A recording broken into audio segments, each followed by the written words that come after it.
जो बिहार में जो कॉलेजेस चल रहे थे, टेक्निकल पढ़ाई, जो प्रोफेशनल पढ़ाई करा रहे थे, वहां पर सिर्फ और सिर्फ डिग्री दिलाई जा रही थी। हमने वहां पर किया कि नहीं, आपको सिर्फ बीसीए की डिग्री नहीं, आपको हम वो पढ़ाएंगे जो इंडस्ट्री चाहती है। मैंने कहा कि भाई मैं यहाँ पर बच्चों को न सिर्फ डिग्री दिलवाऊंगा, उनको इंडस्ट्री रेलेवेंट नॉलेज दिलवाऊंगा, और सिर्फ नॉलेज नहीं दिलवाना, नॉलेज सबको है। आज हर बच्चा जो 12th कर रहा है उसको इंग्लिश का नॉलेज है, लेकिन इंग्लिश बोलना नहीं आता है। आप पढ़ लिख करके आए हो, आप स्ट्रक्चर्ड फ्रेमवर्क में आप वो बड़ा वाला विजन लाओ जिसके साथ आप पैन इंडिया लेवल पर कोई काम करो, आप इंटरनेशनल लेवल पे काम करो।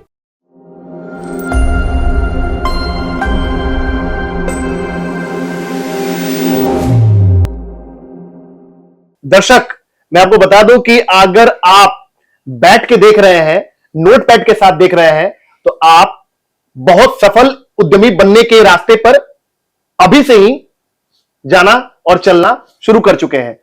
थोड़ा सवालों को और हम लोग सवालों को और सर गहरा करें, उसी पे से जुड़ा हुआ एक सवाल है कि बतौर एंटरप्रेन्योर, कंज्यूमर का एस्पिरेशन, कंज्यूमर का बिहेवियर, कंज्यूमर का टेस्ट, एक तो ये चैलेंज आता है कि कंज्यूमर का बिहेवियर कैसा है, और एक चैलेंज आता है खुद का क्रिएटिव इंस्टिंक्ट, खुद की गट फीलिंग।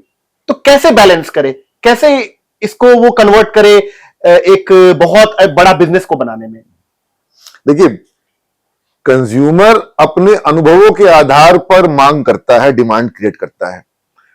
अगर एंटरप्रेन्योर को कुछ ऐसी गट फीलिंग हो रही है जिस चीज के बारे में कंज्यूमर को अनुभव ही नहीं है, नीड ही नहीं है, जैसे मान लीजिए कि एप्पल ने आईपैड निकाला जी, तो क्या कोई आईपैड जैसी वस्तु की नीड थी? वो तो थी ही नहीं, वो तो सेगमेंट ही नहीं था। तो उस सेगमेंट को तो क्रिएट किया गया।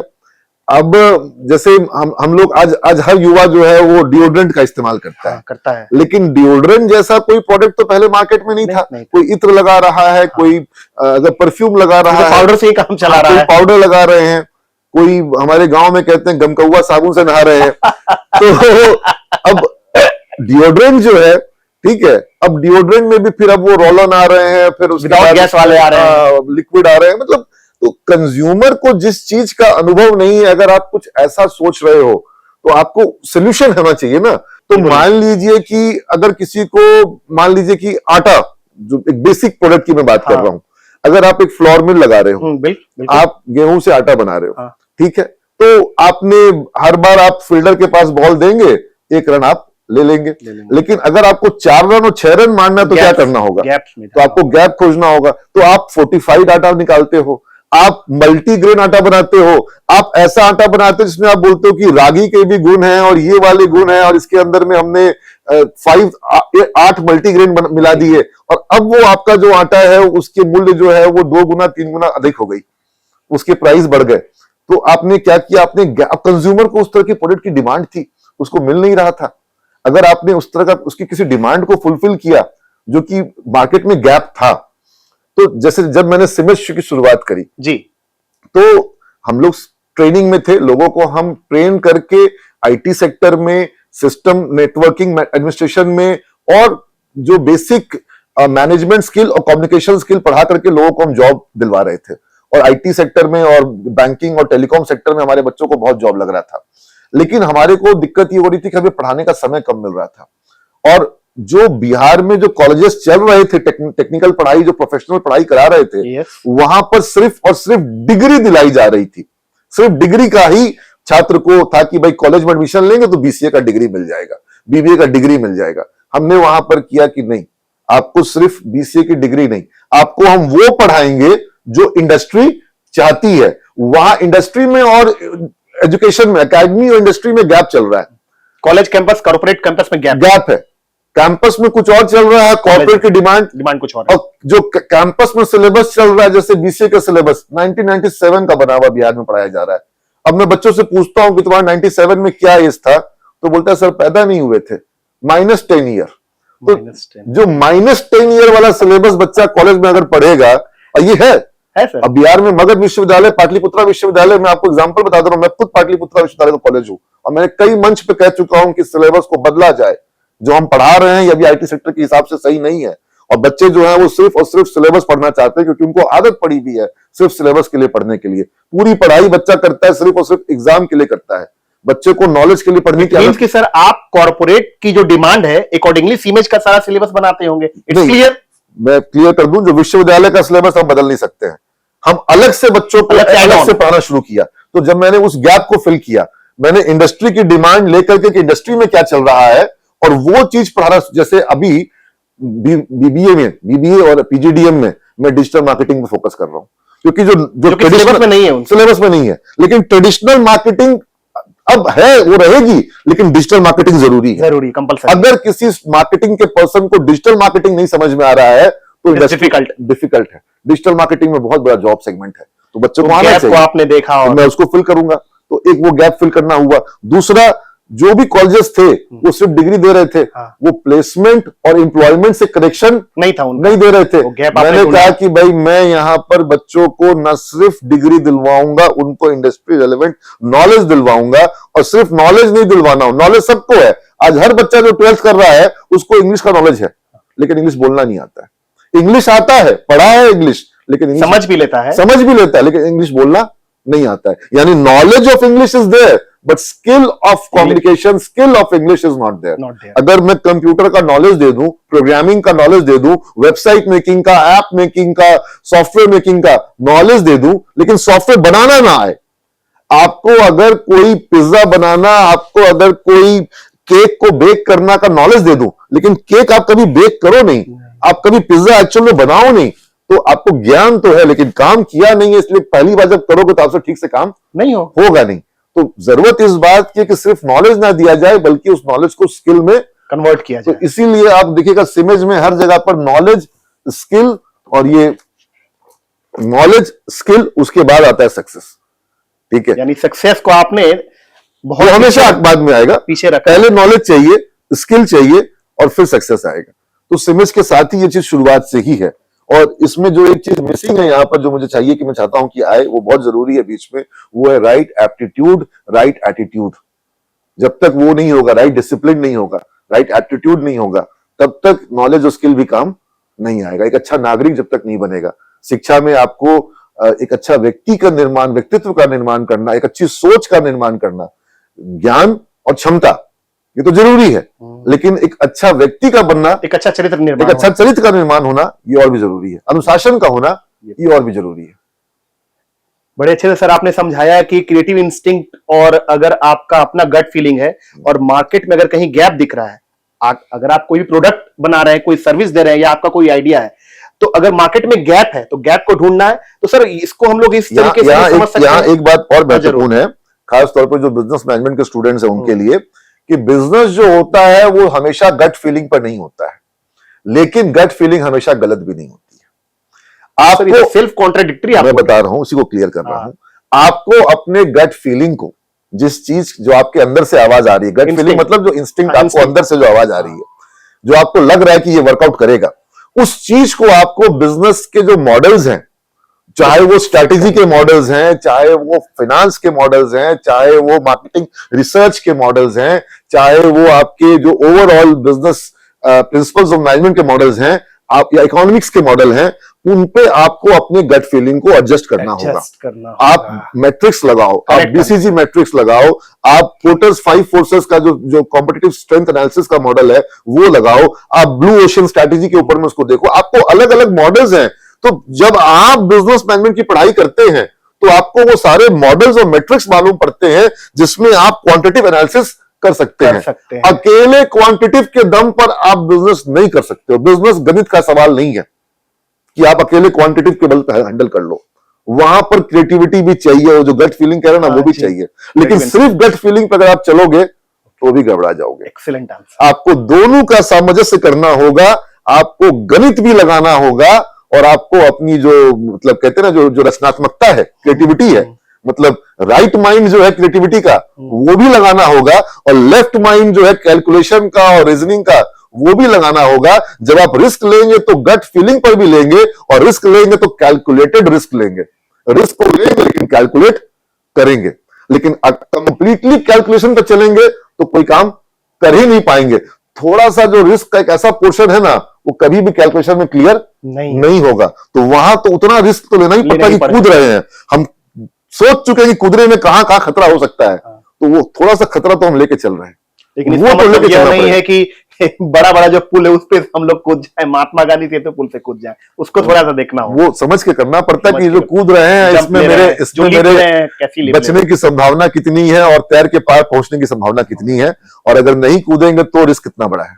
नहीं कूदना भी बहुत बड़ा रिस्क होता है।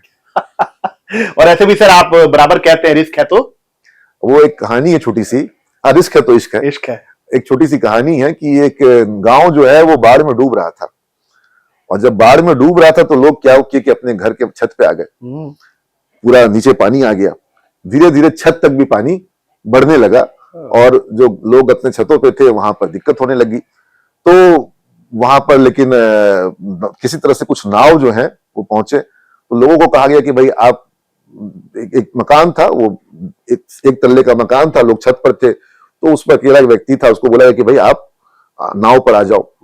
तो उसने बोला कि नहीं नहीं, मेरा मकान जो है ये पूरा अभी पानी काफी नीचे है, ये डूबेगा नहीं, ठीक है, और अभी नाव में जाएंगे चारों तरफ तो पानी ही पानी है, तो इस पानी में आपका नाव का क्या हालत होगा, कहाँ क्या होगा, छोटी सी आपकी नाव है, इसमें हम बच नहीं पाएंगे, हम यहाँ पर ज्यादा सेफ है, सुरक्षित है। तो एक दिन गुजर गया, 2 दिन गुजर गया, फिर एक नाव आई, तो बोला कि अब पानी तो आ गया, लेकिन धीरे धीरे मुझे लग रहा पानी घट जाएगा, हमको नाव पे जाने की जरूरत नहीं, हम जहां हैं यहीं पर सेफ है, तुम्हारे नाव में जो है इतना छोटा सा नाव, इतने लोग बैठे हुए हैं, इसमें हम जाएंगे, रिस्क है, हम नहीं जाएंगे। ठीक है, 2-3 दिन में पानी और बढ़ गया, वो बेचारा बच नहीं पाया, चारों तरफ पानी पानी था, और वो भगवान की लगातार पूजा कर रहा था। जब वो छत पर था तो लगातार पूजा कर रहा था, जब वो ऊपर भगवान के पास पहुंचा तो बोला भगवान इतनी पूजा करी, इतना सत्यनारायण का कथा किया था मैंने, आपने बचाया नहीं, इतनी बार चालीसा पढ़ी, आपने बचाया नहीं। बोला मूर्ख, तुमको 2-2 बार नाव भेजे, मैसेंजर भेजे, हम तुमको 2-2 बार नाव भेजे, अब तुम ही नहीं किए तो हम क्या करेंगे। तो जो रिस्क नहीं लोगे लाइफ में जब, तो फिर कैसे काम चलेगा। तो रिस्क नहीं लेना भी बहुत बड़ा रिस्क है, वो अपने आप में रिस्क है। जानबूझ के सोच समझ के अगर एंटरप्रेन्योरशिप की तरफ नहीं जा रहे हो, इसका मतलब ऑटोमेटिक है कि अपने सपनों को मार रहे हो, और बड़े एंटरप्रेन्योर तो बनोगे ही नहीं, माइनस में ही चले जाओगे। जवानी में जिसने रिस्क नहीं लिया उसने समझ लो इश्क नहीं किया, और उसने अपनी जवानी जो है वो बेकार गवा दी, क्योंकि जवानी बनी ही है साहस करने के लिए। जो ईश्वर ने आपको ये यौवन दिया है, जो ऊर्जा दी है, वो साहस के लिए दिया है, वो आपको कौशल के लिए दिया है, वो उद्यम के लिए दिया है।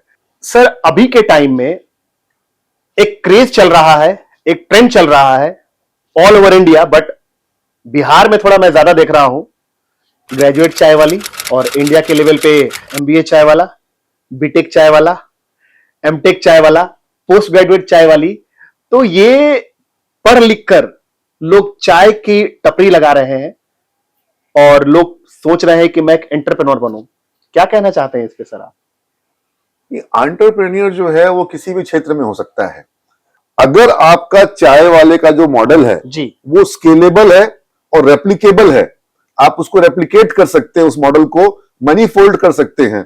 आपका वो चाय वाला का मॉडल जैसे मैकडॉनल्ड है, उसका मॉडल स्केलेबल भी है और रेप्लिकेबल भी है, वो तुरंत उसको मल्टीप्लाई कर रहा है, डोमिनोज मल्टीप्लाई कर रहा है डेफिनेटली। तो आपका मॉडल अगर स्केलेबल और रेप्लिकेबल है, जैसे पूरे भारत में अगर सोनार की बात की जाए, जो ज्वेलरी जो काम कर रहा है, ज्वेल स्मिथ्स की अगर बात की जाए, सुनारों की बात की जाए, या जो ज्वेलर्स हमारे शहर में हैं, गोल्ड स्मिथ की बात की जाए, तो बड़ी संख्या है। और क्या ऐसे में एक कंपनी जो कि स्टील बना रही थी, फिर वो उनकी वॉच की कंपनी थी टाइटन की, और टाइटन ने तनिष्क के साथ में ज्वेलरी के सेगमेंट में एंटर किया, और आज उसने ज्वेलरी के सेगमेंट को काफी हद तक कॉर्पोरेटाइज कर दिया, काफी ऑर्गेनाइज कर लिया, और पूरे इंडिया में उसने उसको स्केल कर दिया। उसके स्केल करने के बाद और ज्वेलर्स जो हैं उनके मन में आया कि भाई क्या हम भी अपने शॉप को, चाहे वो TBZ हो, चाहे वो PC हो, चाहे वो कल्याण हो, तो ये लोग रेप्लिकेट करने की कोशिश कर रहे हैं कि हम भी स्केल भी करें और रेप्लिकेट भी करें। तो अगर आपका मॉडल आप इस तरह से, और उसके लिए आपको SOPs डिजाइन करने पड़ेंगे कि अगर आपका कोई कंज्यूमर आ रहा है, आपका कोई कस्टमर आ रहा है और वो आपसे अदरक वाली चाय मांग रहा है, तो क्या आपने ऐसा SOP बनाया है कि आप हो चाहे नहीं हो, वो अदरक की चाय का जो एक्सपीरियंस उसको मिल रहा है वो बिल्कुल वही मिले। अब किसी ने कहा कि MBA चाय वाले ने फ्रेंचाइज फी ले ली, गलत कर दिया, ये कर दिया, वो कर दिया। अगर आप मैकडोनल्ड का फ्रेंचाइज दे नहीं रहा है, लेकिन जो फ्रेंचाइज जहां पर दिए जा रहे हैं ऐसे बहुत सारे आउटलेट्स, जैसे कि कॉफी में ऐसा है, बरिस्ता एक बहुत बड़ा ब्रांड है और बरिस्ता जो है वो अपने फ्रेंचाइज स्टोर्स देता है, कॉफी बेचता है बरिस्ता, या कैफे कॉफी डे अभी फ्रेंचाइज नहीं देता, वो अपने खुद के स्टोर खोलता है, लेकिन और भी कॉफी के फ्रेंचाइज आउटलेट्स हैं। तो ये जो कॉफी के फ्रेंचाइज आउटलेट्स हैं, स्टारबक्स टाटा ग्रुप ने फ्रेंचाइज ले रखा है, तो ये जो स्टारबक है या फिर जो बरिस्ता कॉफी है, वहां 25 लाख 30 लाख 40 लाख रुपए खर्च करने पड़ते हैं आपको एक कॉफी की शॉप खोलने के लिए। डेफिनेटली। और उसके बाद ऐसा भी बहुत सारे ज्यादातर एक्सपीरियंस ऐसे हैं जहां पर वो शॉप जो है वो प्रॉफिटेबल है। तो मेरा मानना है कि प्रफुल्ल बिलमोरे जो हैं, उन्होंने जो ये बिजनेस बनाया, तो अगर वो अपने फ्रेंचाइज होल्डर्स को प्रॉपर सपोर्ट नहीं कर पाए या प्रॉपर उनको बिजनेस मॉडल नहीं दे पाए या सही फ्रेंचाइज होल्डर्स का चुनाव नहीं कर पाए, ये ज्यादा इंपॉर्टेंट है, और सही लोकेशन पर सही, मतलब सिर्फ और सिर्फ 10 लाख रुपए लेने के लिए फ्रेंचाइज देना बहुत अपने बिजनेस को भी घातक होगा। उनको वैसे एंटरप्रेन्योर्स को खोजना होगा जो पैशनेट हो, जिनके पास लोकेशन एडवांटेज हो, जिनके पास उस बिजनेस को स्केल करने का एक जज्बा हो, एक्यूमेन हो। क्योंकि वो जो ये सोच के आ रहा है कि मैं प्रफुल्ल बिलमोरे को 10 लाख रुपए दे दूंगा, मैं हीरो हो जाऊंगा, और मैं हीरो हो जाऊंगा, उनको पैसा देकर के वो मेरा बिजनेस चलाएंगे, तो फिर वो गलतफहमी का शिकार होकर के आया है, और वो गलतफहमी का शिकार व्यक्ति आपके ब्रांड को डाइल्यूट करेगा, किल करेगा। और ऐसा स्कोप तो हर चीज में है। मतलब मैं आपको बचपन का अपना एक इंसिडेंट बताता हूं।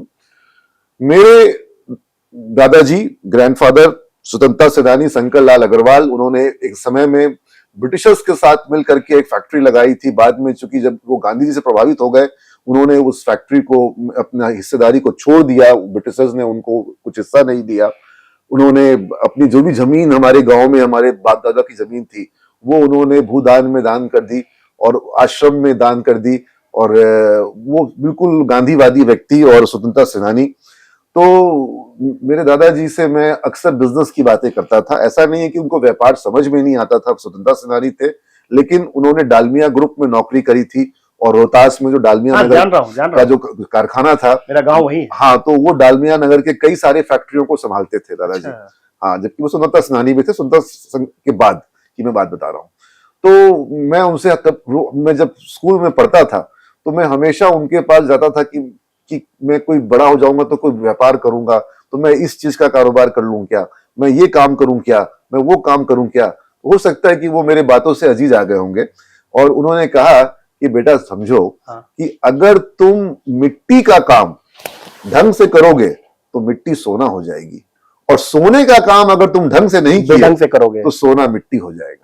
इसलिए दुनिया में ऐसा कोई काम नहीं है जो खराब हो। जिस काम को मन से करोगे, तबीयत से करोगे, इच्छा शक्ति के साथ करोगे, संकल्प के साथ करोगे, वो काम तुमको जो है सफल होगा। और जिस काम में तुम्हारा मन नहीं है, दिल नहीं है, दिमाग नहीं है, वो काम में तुम कितना भी पूंजी लगा दो, वो काम तुम्हारा सफल नहीं होगा। तो मुझे दादाजी की वो बात एकदम दिमाग में आ गई कि जो काम जिसमें मन लगता है वो काम करना है, और पूरे दिल दिमाग और तन मन धन के साथ करना है, और पूरे इन्वॉल्वमेंट के साथ करना है, फिर मिट्टी का काम भी सोना हो जाएगा। और अगर वो नहीं है तो सोना का काम भी मिट्टी हो जाएगा। तो इसलिए ये जो लोग भी चाय का काम करें, चाहे गोलगप्पे का काम करें, वो एक बीटेक गोलगप्पे वाले का मैंने वीडियो देखा था। तो ये सब जो भी कोई कर रहा है, उसको ये सोचना होगा कि उसका दिल दिमाग इसमें लग रहा है कि नहीं लग रहा है। दूसरा, क्या ये स्केल कैसे करेगा, क्या ये स्केलेबल है कि नहीं है, क्या वो उन पे डिपेंडेंट है। कि अगर वो उन पे डिपेंडेंट है कि वो वहां पर हैं और व्यापार करेंगे, तो फिर तो वो कभी बड़ा हो ही नहीं पाएगा। वो उनसे इंडिपेंडेंट होना चाहिए कि वो उसको स्केल कर सके।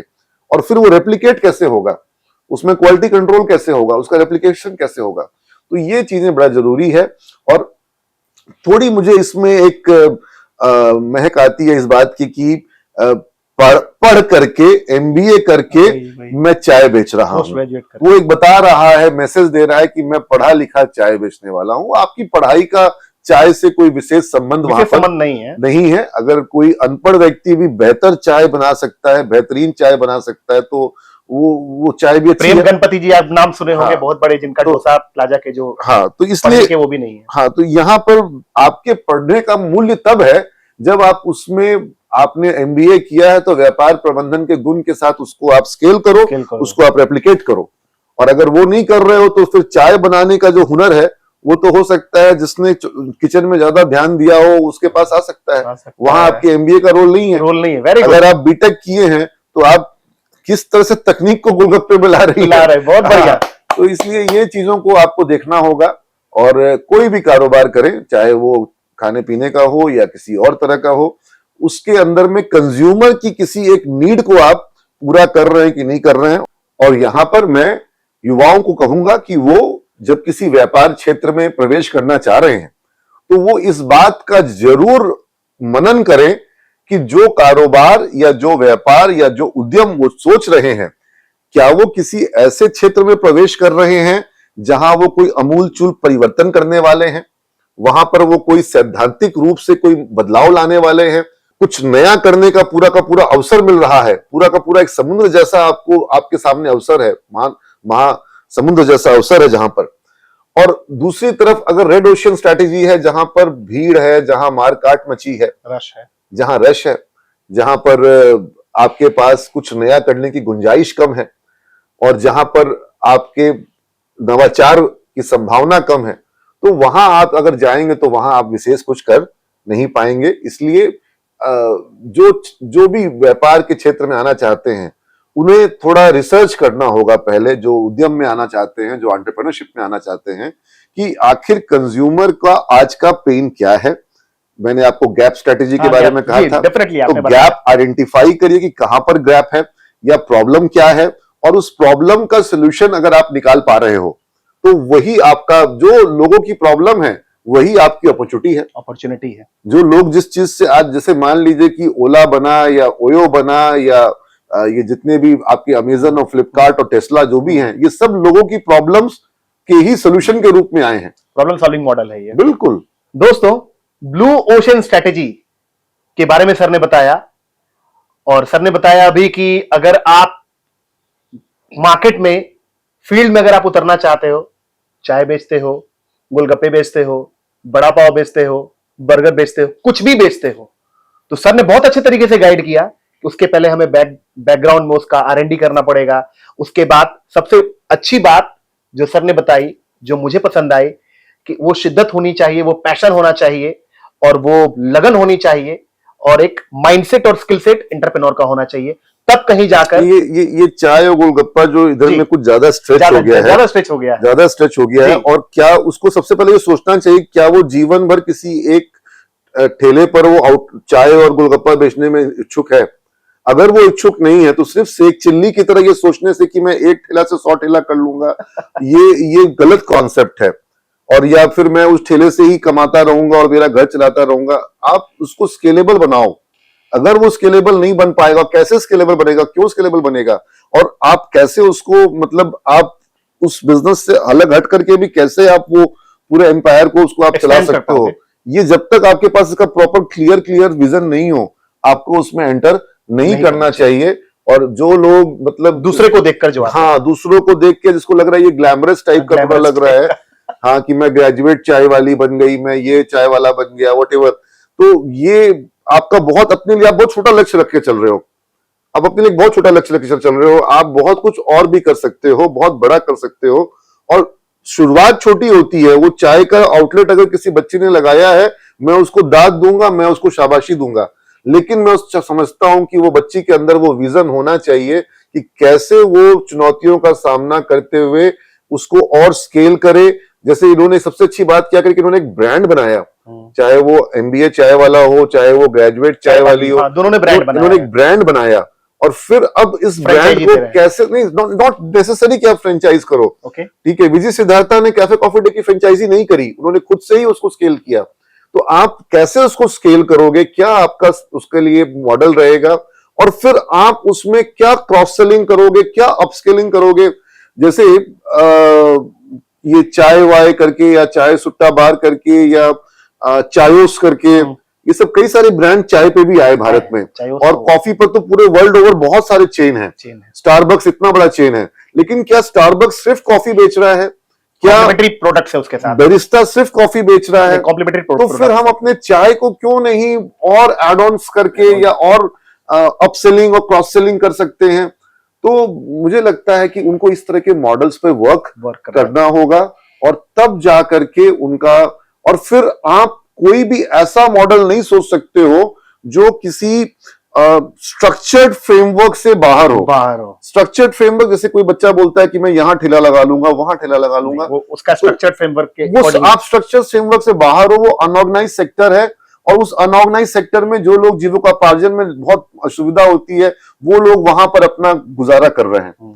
आप पढ़ लिख करके आए हो, आप स्ट्रक्चर्ड फ्रेमवर्क में आप वो बड़ा वाला विजन लाओ जिसके साथ आप पैन इंडिया लेवल पर कोई काम करो, आप इंटरनेशनल लेवल पे काम करो। वो पॉसिबल है, लोगों ने करके दिखाया है। आज भारत का जो ओला है वो इंडिया से निकल करके 40 देशों में वर्क कर रहा है। रितेश अग्रवाल का ओयो जो है वो कई देशों में जा चुका है। उसने जितने होटल्स इंडिया में जोड़े हैं वो चाइना में जोड़ रहा है। तो मुझे लगता है कि स्ट्रक्चर्ड फ्रेमवर्क आपके दिमाग में होना चाहिए। और मैं ये इतनी बातें इसलिए भी बोल रहा हूं, जब मैं गंगा मरीन ड्राइव कह रहे हैं वो जेपी गंगा पथ है, तो जेपी गंगा पथ से जब मैं गुजरता हूं तो मैं देखता हूं कि नौजवानों की एक भीड़ है जो वहां पर कई तरह के आउटलेट्स लगा रही है। तो मुझे लगता है कि ये ठीक है, अच्छा है, बढ़िया है। पटना के लोगों को एक सुविधा मिल रही है, घूमने का जगह मिल रहा है, और जो एंटरप्रेन्योर वहां पर काम कर रहा है, युवा उद्यमी, वो अपने मेहनत और अपने बुद्धि और अपने परिश्रम पे कुछ कमा रहा है। लेकिन उसको बड़ा सोचना चाहिए। वो बड़ा कर सकता है अगर वो पढ़ा लिखा है। उसका विजन, उसका मॉडल, उसका स्ट्रक्चर ऐसा ना हो कि वो जेपी पथ पर ही 20 साल तक रह जाए, वो अगले 20-30 साल तक वही आउटलेट चलाता रह जाए। बढ़िया, ये ना हो, ये बर्दाश्त ये ना हो। वो उसके अंदर पोटेंशियल है बहुत आगे ले जाने का, तो उसको वैसा करना होगा, उसको वो चीज, उसको वो विजन को लाना होगा। Wonderful sir. चलते चलते एक सवाल मेरे माइंड में और है। मैंने पता किया है कि जितने भी आपके यहाँ मेंबर्स हैं, फैकल्टीज हैं, जितने भी आपकी टीम है, उन सभी टीम को ऑन अ रेगुलर बेसिस में देखता हूं, वीडियोस के थ्रू मैंने देखा सर, परफॉर्मेंस रिवॉर्ड आप देते हैं सर, वो क्या है आपके सिमेज में? देखिए, भारत में सरकारी क्षेत्र में एक सिस्टम होता है कि अगर आपकी एज इतनी हो गई तो आपका प्रमोशन ऐसे से हो जाएगा, on the basis of seniority, on the basis of seniority, या टाइम के हिसाब से आपको रिवार्ड मिलेगा कि कितना टाइम आपने स्पेंड किया है। तो हम कहते हैं कि मेरिटोक्रेसी जो है वो इस देश में आनी बहुत जरूरी है। और जैसे कोई बुरा कल्चर या कोई काम नहीं करने की टेंडेंसी या जो गॉसिप कल्चर वगैरह कहते हैं ऑर्गेनाइजेशन के अंदर में फैलता है, वैसे ही मैंने देखा है कि जो एक वर्क का जो लोगों के अंदर में जो एक आता है ना कि जो अच्छा काम करके दिखाने की जो एक भावना आती है, वो अगर किसी एक में आ रही है और उसको आपने रिवॉर्ड कर दिया तो वो भी फैल जाता है, कंटेजियस, वो भी कंटेजियस इफेक्ट, उसका भी कंटेजियस इफेक्ट होता है। तो आपको लोगों के अंदर जो मतलब कहते हैं ना, उनका ऑप्टिमम जो होता है, किसी के अंदर में भी बेस्ट, जो उसका बेस्ट होता है। और मैं कहता हूं कि जो तुम्हारा बेस्ट आज है वो तो तुम्हारा हो गया, अब कल जो तुम्हारा बेस्ट होगा वो आज से बेहतर होना चाहिए। तो फिर उसके लिए आपको उसको मोटिवेट भी करना होगा। और फिर यहाँ पे जो परफॉर्मेंस रिवार्ड में जो मॉनेटरी, मैंने एक चीज देखी कि जो मैं मॉनेटरी अमाउंट देता हूं वो सेकेंडरी है, वो सेकेंडरी है। प्राइमरी है कि सर ने मेरे सुपीरियर, मेरे सुपरवाइजिंग अथॉरिटी ने मेरे काम को देख लिया, रिकॉग्नाइज कर लिया, और उसने उस चीज को मेरे को रिवॉर्ड किया। तो दैट रिकॉग्निशन, जैसे अभी हमारे एक शिक्षक हैं, वो होंगे लगभग 55 साल के होंगे, और वो टेक्नोलॉजी फ्रेंडली नहीं है। और मैंने कहा कि बच्चों के जो पढ़ाई छूट रही है उसको यूट्यूब पर डालना है, समराइज वे में डालना है, 10 मिनट तक का वीडियो होना चाहिए, 1 घंटे की क्लास को समरी में 10 मिनट में डालना है। जिस बच्चे का छूट गया है वो भी उसको देख के कवर कर लेगा। और टीचर्स को मैंने कहा कि इसके लिए मैं आपको अलग से रिवॉर्ड दूंगा पूरे मंथ में, लेकिन आपके ऐसे 5 वीडियोस होने चाहिए जिसमें इतने व्यूज हों, इतने कुछ लाइक्स वगैरह हों, और उसके अंदर में वो मतलब मैंने कुछ एल्गोरिदम बनाया, मैंने उसका बनाया। अब वो टीचर जो थे उनको बोर्ड पर लिखते भी थे तो कैमरा सही से फोकस नहीं करते थे, फिर अगर उनको स्मार्ट बोर्ड दिया गया तो उसको भी सही से प्रयोग नहीं कर पा रहे थे, नए भी थोड़े थे हमारे यहाँ, तो उनको मैं थोड़ा गाइड करता था। मैं हर महीने मिलता हूँ हर शिक्षक से, हर महीने एक मीटिंग कंपलसरी है, इंडिविजुअल 1-to-1 टीचर के साथ, फैकल्टी के साथ। ग्रुप टीम मीटिंग जो होगी वो अलग होगी, 1-to-1 मीटिंग जो है जहां हम और सिर्फ वो बात करेंगे कि पूरे महीने क्या काम हुआ। तो वो उनको मैंने 2-3 बार गाइड किया, और इस मंथ उनको 300 रुपए का मात्र एक रिवॉर्ड, कुछ लोगों को 10-12 हजार का भी रिवॉर्ड मिला है, 10 to 12,000। हाँ, कई लोगों को मिल रहा है 8,000, 10,000, 7,000, 5,000, इस तरह का बहुत सारा का रिवॉर्ड, बहुत से महीने मंथली बेसिस पे उनको मात्र 300 का रिवॉर्ड बना। लेकिन वो जिसका की वीडियो बन तक नहीं पा रहा था वो सीधा सीधा रिवॉर्ड कैटेगरी में आ गए। उन्होंने बोला कि सर मुझे इससे कोई मतलब नहीं है कि रिवॉर्ड कितने का है, आपके हाथ से चेक मिल रहा है, बहुत बड़ी बात, ये बड़ी बात है, और ये फोटो मेरे लिए चाहिए। और मुझे भी लगा कि भाई उनका लिस्ट में आना मेरे लिए बड़ी बात है। तो और फिर कई बार लोग जो है ये रिकॉग्निशन जो है इसको बहुत इम्पोर्टेंट, और फिर इसका कंटेजियस इफेक्ट होता है। और आपको मैं बताऊं, आप अगर फेसबुक पर आप हैं क्या? डेफिनेटली मैं हूं सर। आप हैं फेसबुक पर, तो आप फेसबुक पर fb.com/simage या facebook.com/simage एक बार खोलिएगा। और अगर किसी भी बिहार के कॉलेज में या किसी भी इंडिया के कॉलेज में आपको 1-2 महीना पीछे जाना हो तो काफी स्क्रॉल करना पड़ेगा नीचे जाने, क्योंकि उसमें कॉलेज की गतिविधि, प्लेसमेंट, बच्चों के एक्टिविटीज, ये सब पोस्ट किए जाते हैं। कॉलेज का एक तरह का वो एक कम्युनिकेशन है।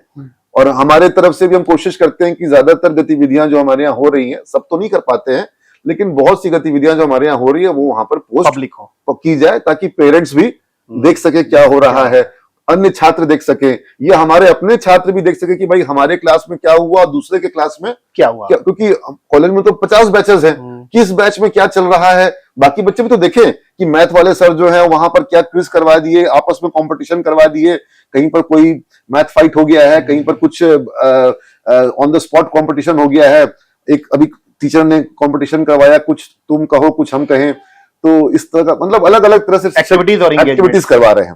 तो आप अगर हमारे फेसबुक पेज पे जाइएगा तो उसमें आपको स्क्रॉल करने में, 1 महीना पीछे जाने में आपको बहुत समय लग जाएगा, क्योंकि प्रतिदिन की इतनी एक्टिविटीज वहां पे पोस्ट हो रही हैं प्रतिदिन की, कि आपको 1-2 दिन भी पीछे जाने में समय लगेगा, इतनी एक्टिविटीज हो रही हैं। और शिक्षक जो है वो करवा रहे हैं, कोई मॉक टेस्ट करवा रहा है, कोई क्विज करवा रहा है, कोई डिपस्टिक करवा रहा है, कोई केस स्टडी करवा रहा है, कोई प्रेजेंटेशन करवा रहा है, कोई प्रोजेक्ट बनवा रहा है, कोई सरप्राइज टेस्ट का डाल रहा है, तो इस कोई वीडियो करवा रहा है, कोई मूवी शो करवा रहा है। अभी अमूल पढ़ा रहे थे, मैंने बोला मंथन मूवी दिखा दो, और वो मंथन मूवी देखे बच्चे, पर डिस्कशन कोऑपरेटिव मूवमेंट पर शुरू हो गया। तो ये सब चीजें टीचर्स से जो मैं करवा रहा हूं, वो टीचर्स जो भी पोस्ट डालते हैं उसका लिंक मेरे को भेज देते हैं, और वो लिंक मैं देखता हूं, जब वो मेरे से मिलने के लिए आते हैं उनके सामने सामने देखता हूं, फिर चर्चा करता हूं इसमें क्या हुआ, कैसे हुआ, इसका परिणाम क्या हुआ, और फिर मुझे एक समझ में आता है कि किस तरह से ये सब चीजें असर कर रही हैं, और मैं उसको रिवार्ड करता हूँ। हाँ, तो ये मेरिटोक्रेसी लाने के लिए जरूरी है, और कोई भी किसी भी एंटरप्रेन्योर के लिए ये जरूरी है कि वो अपने यहाँ पर ऑर्गेनाइजेशन में मेरिटोक्रेसी को डेवलप करे, परफॉर्मेंस बेस्ड मैट्रिक्स डेवलप करे। और अब मैं कोशिश कर रहा हूँ इसमें, मैं जो एक इंपॉर्टेंट एलिमेंट ये होता है कि जो डिस्क्रिमिनेटरी रिवॉर्ड होता है, जो मेरे डिस्क्रिप्शन पर बेस्ड है जी, उसको मिनिमाइज किया जाए और मैट्रिक्स बना दिया जाए, जिसमें कि मैट्रिक्स अगर आप अचीव कर रहे हैं तो ऑटोमेटिक रिवार्ड आपको ऑटोमेशन पे आ जाएगा। तो डिस्ट्रीशन को घटाना होगा और मैट्रिक्स को डेवलप करके ऑटोमेशन पे लाना होगा। तो ये जब आप कभी भी परफॉर्मेंस रिवॉर्ड, क्योंकि अब अक्सर लोग समझते हैं कि परफॉर्मेंस रिवॉर्ड उनके ऑफर लेटर में होता है, उनके ज्वाइनिंग लेटर में होता है, लेकिन वो मिलता नहीं है। तो उसके लिए आपको मैट्रिक्स बनाना पड़ेगा और वो अचीवेबल दीजिए। मेरा मानना है कि टारगेट ऐसा दो जो कि अचीवेबल हो और जिसको ज्यादातर लोग अचीव कर पा रहे हैं।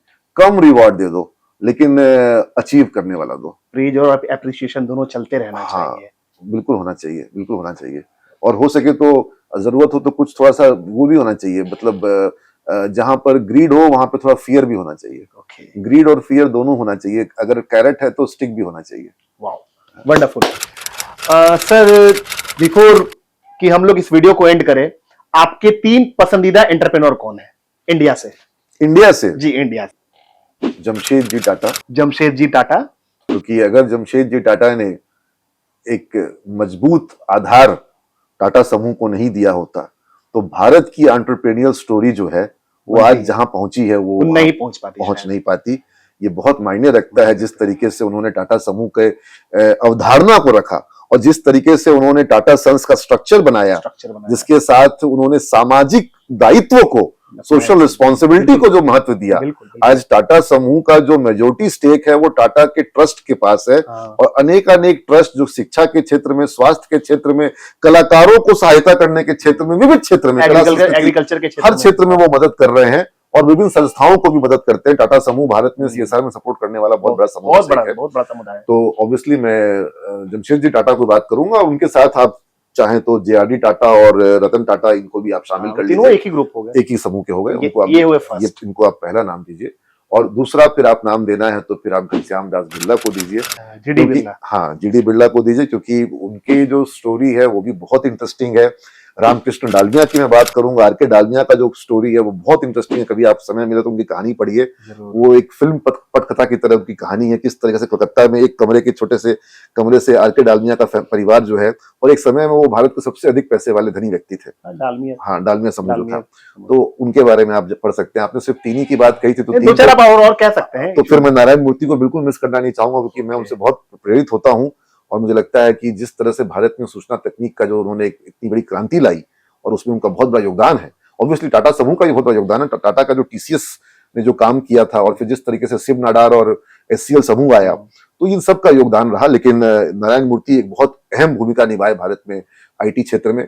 और उसी तरीके से अगर मैं बात करूं, राहुल बजाज को मैं भूलना नहीं चाहूंगा, क्योंकि राहुल बजाज जो हैं, उन्होंने जिस तरीके से भारत के एंटरप्रेन्योर्स को आवाज भी दी, और वो रिप्रेजेंट करते थे भारत के उद्यमिता की आवाज को, और बजाज अपने आप में एक बड़ा नाम है। अजीम प्रेम जी के बारे में क्या? मैं अजीम प्रेम जी को बिल्कुल उनको नाम करना चाहूंगा, क्योंकि अजीम प्रेम जी जो है, ना केवल वो कॉर्पोरेट डायनेमिक्स आप उनसे सीख सकते हैं कि कैसे एक कंपनी जो कि FMCG सेक्टर में है, जो तेल बना रही है, जो साबुन बना रही है, वो कंपनी आज सॉफ्टवेयर के सेक्टर में वर्ल्ड लीडर बन गई, जो हार्डवेयर में आई थी, लेकिन हार्डवेयर से ज्यादा बड़ा कारोबार उन्होंने सॉफ्टवेयर में सेट किया। और सिर्फ कारोबार नहीं, आज भारत में सबसे बड़ा जो CSR है, वो अजीम प्रेम जी का जो प्रेम जी फाउंडेशन जो है, वो सबसे बड़ा भारत का CSR है, और बहुत जबरदस्त काम कारोबार वो लोग कर रहे हैं, बहुत जबरदस्त भारत में वो सेवा का काम कर रहे हैं। इसलिए बिल्कुल आपने बहुत सही नाम सुझाया, और मेरे लिए तो मतलब अजीम प्रेम जी और विप्रो, मैं समझता हूं कि मेरे संस्थान के एक तरह से बहुत बड़े पैट्रॉन हैं। जब वो मेरे स्टूडेंट्स को हायर करते हैं, सबसे बड़ा सिमेज का एम्प्लॉयर जो है वो विप्रो में है, वो विप्रो है। सबसे ज्यादा हमारे बच्चों का जो लाइफ चेंज हुआ है वो विप्रो में है। तो मैं विप्रो का एहसान नहीं भूल सकता हूँ, सिमेज संस्थान पर विप्रो का एहसान है, ICICI बैंक का एहसान है, TCS का एहसान है। इन संस्थाओं ने हमारे संस्थान के बच्चों को जिस तरह से करियर दिया है, और बिहार के बच्चों को जिस तरह से करियर दिया है, तो ये संस्थान तो है, तभी तो हम हैं। तो सर, आप लोगों ने बच्चों को डिजर्विंग भी तो बनाया होगा। हाँ, और फिर एक एंटरप्रेन्योर का नाम मैं और लेना चाहूंगा, बिहार से हमारे अनिल अग्रवाल, मिस्टर अनिल अग्रवाल, हाँ, जो वेदांता समूह के फाउंडर हैं। और आज वो बहुत छोटा कारोबार, पटना में कबाड़ी का काम था, जिस तरह से वो पटना में वो पुराने मतलब वायर और कॉपर और इन सब चीजों का काम करते थे, और उसके बाद बॉम्बे गए, वहां पर भी स्क्रैप का वर्क किया, फिर वहां पर एक पुरानी फैक्ट्री को खरीदा किस तरीके से, और फिर जैसे जैसे बहुत कहानियां हैं उनकी कि कैसे धीरू भाई अंबानी को उन्होंने चाय पे बुला लिया था बैंक से लोन लेने के लिए, और मतलब उन्होंने बैंकर जो सिंडिकेट बैंक के चेयरमैन थे उनको उन्होंने कह दिया कि मेरे एक पार्टी होने वाली, इसमें धीरू भाई अंबानी आने वाले हैं। और धीरू भाई अंबानी से कोई बातचीत नहीं थी। और फिर जिम में जाकर के धीरू भाई अंबानी को बोल दिया कि भाई मैं बिहार से आया हूँ और मुझे लोन चाहिए, बैंकर दे नहीं रहा है, मैंने उसको बोल दिया कि मेरी पार्टी में आप आने वाले हो, तो अगर आप आ जाओगे तो मुझे लोन मिल जाएगा। तो धीरू भाई उसको देखते रह गए, और उसको पता था कि धीरू भाई तो इतने बड़े आदमी वो आएंगे नहीं। लेकिन न केवल धीरू भाई अंबानी उसकी पार्टी में आ गए, बल्कि वो 5 स्टार होटल में पार्टी उन्होंने दी थी। जब वो बिल पेमेंट करने गए तो मालूम पड़ा धीरू भाई अंबानी बिल पेमेंट करके जा चुके हैं, सपोर्ट कर दिया उन्होंने। और उनको वो 80 लाख का बैंक लोन चाहिए था, वो सिंडिकेट बैंक से वो बैंक लोन भी मिल गया उनको। क्या कहानी और मतलब ये लेकिन उस एंटरप्रेन्योर की गट फीलिंग और उसके रिस्क लेने की क्षमता की भी दान देनी पड़ेगी कि वो पटना के गोरिया टोली में 200 रुपए के मकान में रहने वाला एंटरप्रेन्योर आज वो 3 लाख करोड़ के वेदांता समूह का चेयरमैन है, और लंदन के सबसे महंगे घर को उसने नीलामी में खरीदा था। लंदन का जो सबसे महंगा घर, पूरा लंदन पूछ रहा था कि अनिल अग्रवाल है कौन। बिहार से है, पाटलिपुत्रा में भी उनका घर बाद में था, पहले वो गोरिया टोली में किराए के मकान में रहते थे। बिहार से हैं? हाँ, बिल्कुल बिहार के हैं। आज भी बिहार से सत्तू मंगवाते हैं और ठेकुआ मंगवाते हैं। क्या बात है, तो कहानी सर एकदम मतलब मेरे दिल के आर पार कर गई थी। शानदार कहानी है, मजेदार कहानी है। उद्यमिता की जितनी कहानियां पढ़ेंगे वो सब शानदार होगी, क्योंकि सब में रिस्क है। बिना रिस्क के कोई उद्यमी बन ही नहीं सकता है। बिना रिस्क के कुछ नहीं हो सकता। तो दोस्तों, कैसा लगा आपको? मैंने तो बहुत एंजॉय किया, और आज का ये इंटरव्यू काफी इंफॉर्मेटिव, काफी पावरफुल और काफी नॉलेजेबल रहा। दोस्तों, हमारे साथ आज के शो में मिस्टर नीरज अग्रवाल सर, जो बिहार के एक जाने माने उद्यमी है और साथ ही साथ बिहार के एक शिक्षाविद हैं। इनका खुद का सीमेज ग्रुप ऑफ इंस्टीट्यूशन के नाम से कॉलेजेज हैं। दोस्तों, अगर आपकी आंखों में सपने हैं और अगर आप उन सपनों को पूरा करना चाहते हैं तो यही वक्त है। कमेंट बॉक्स में आप कमेंट करें, आपका जो भी क्वेश्चन है उस क्वेश्चन का आंसर प्रॉपर रेफरेंस के साथ दिया जाएगा और इस वीडियो को जितना हो सके उतना शेयर करें। हो सकता है आपके एक शेयर करने से कोई बच्चा, कोई नौजवान, कोई युवा, कोई उद्यमी अगर गिरा है तो फिर से उठ के खड़ा हो जाए और हमारे बिहार का और हमारे हिंदुस्तान का नाम एंटरप्रेन्योरशिप में रोशन करे। दोस्तों, अगली बार फिर लेके आएंगे एक नए एपिसोड। तब तक के लिए आप अपना ख्याल रखें, मस्त रहें, जबरदस्त रहें, शानदार, जिंदाबाद रहें। Thank you.